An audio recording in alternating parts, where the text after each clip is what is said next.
北约峰会在西班牙马德里举行。法国政治学家、法国情报研究中心主任埃里克·德纳塞对总台记者表示，北约是冷战时期的产物，是美国控制欧洲的工具，早就应该解散。埃里克·德纳塞是法国专门研究情报和国际安全的智库法国情报研究中心主任。在他看来，俄乌冲突本来是可以避免的，然而美国和北约不断拱火，让冲突最终爆发。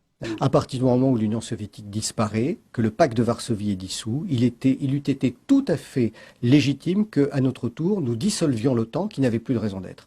Or, l'OTAN est un instrument de domination des Américains sur l'Europe et sur le reste du monde. Et donc, normalement, si l'OTAN avait été dissous, il n'y aurait pas eu d'extension de l'OTAN et cette guerre n'aurait jamais dû avoir lieu. C'est un point qui est absolument essentiel parce que, finalement, ce sont les provocations occidentales et essentiellement américaines d'extension de l'OTAN qui ont poussé les Russes dans leur retranchement et qui les ont obligés à réagir. 德纳塞认为，乌克兰问题、芬兰和瑞典加入北约的问题是此次北约峰会重点讨论的议题。在他看来，这是对俄罗斯的挑衅，不利于整个地区乃至全球的安全局势。De facto, aujourd'hui, l'Ukraine est dans l'OTAN. Puisqu'on lui livre des armes, puisque ce sont des Canadiens, des Britanniques et des Américains qui forment depuis des années l'armée ukrainienne. D'une certaine façon, c'est une forme de provocation supplémentaire vis-à-vis des Russes.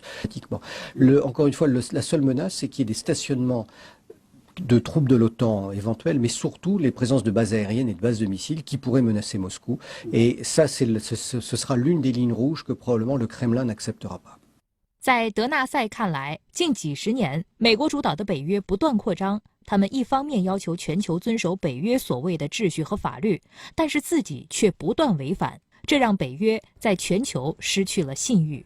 Je m'aperçois que partout dans le monde, nous ne sommes plus crédibles en tant qu'occidentaux, parce que beaucoup de pays nous disent mais vous demandez à ce que les lois soient appliquées lorsque ça vous arrange et vous ne les appliquez pas vous-même. En 1999, en Serbie, les frappes occidentales sont démesurées. On lance une campagne militaire contre un pays auquel on ne déclare même pas la guerre et en falsifiant l'information. Et puis surtout, en 2003, les Américains bafouent les décisions du Conseil de sécurité de l'ONU, décident d'envahir de manière tout à fait illégalement l'Irak, font plus de 500 000 morts et personne ne l'a reproché.